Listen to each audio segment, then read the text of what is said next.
1616. Oke, kali ini kita akan review pupuk NPK 1616 dari Pak Tani.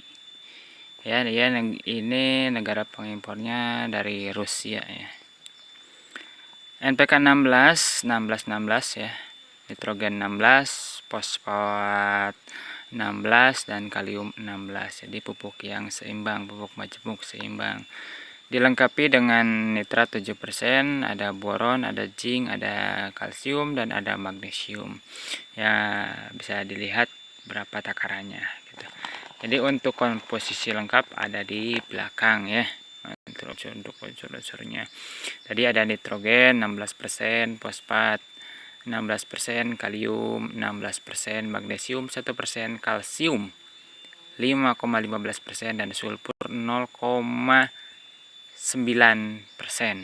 Dilengkapi juga nitrat 7% dan bahan unsur hara mikro yang lainnya, ada boron, zinc, Cu, copper atau magan, magnesium.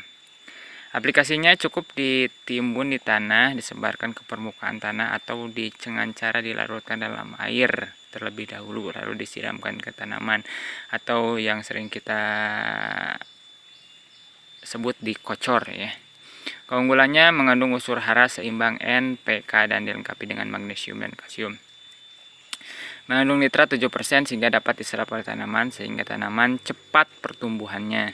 Sangat mudah larut dalam air sehingga bisa diaplikasikan sebagai pupuk dasar maupun pupuk susulan, terutama dengan cara kocoran atau disiram.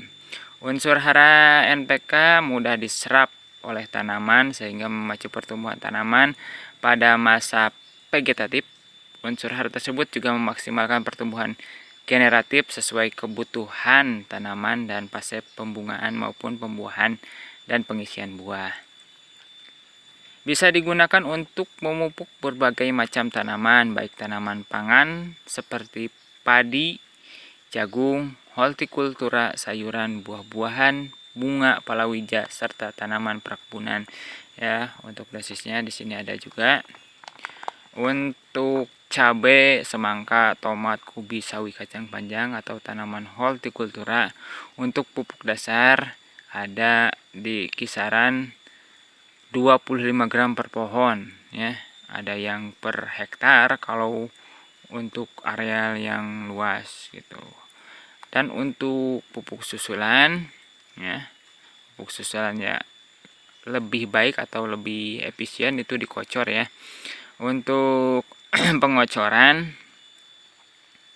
dilarutkan 5 sendok makan NPK 1616 dan 2 sendok ultradap ya.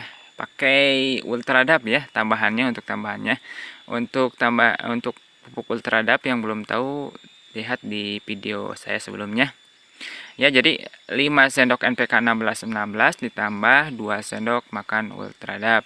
Larutkan dalam 10 liter air, dikocorkan untuk 50 tanaman. Jadi per tanaman itu dapat 200 ml ya, 200 ml per tanaman. Kalau untuk fase generatif ya, tadi untuk fase vegetatif. Untuk fase generatif 5 sendok makan NPK 1616 ditambah sama MKP ya, MKP. Sama ini dilarutkan dalam 10 liter air, dikocor untuk 50 tanaman. 50 tanaman. Jadi kalau fase vegetatif itu ditambahnya ultradap, kalau fase generatif ditambahnya MKP. Karena ini di sini ultradap sudah habis, MKP di lahan di cabai yang jauh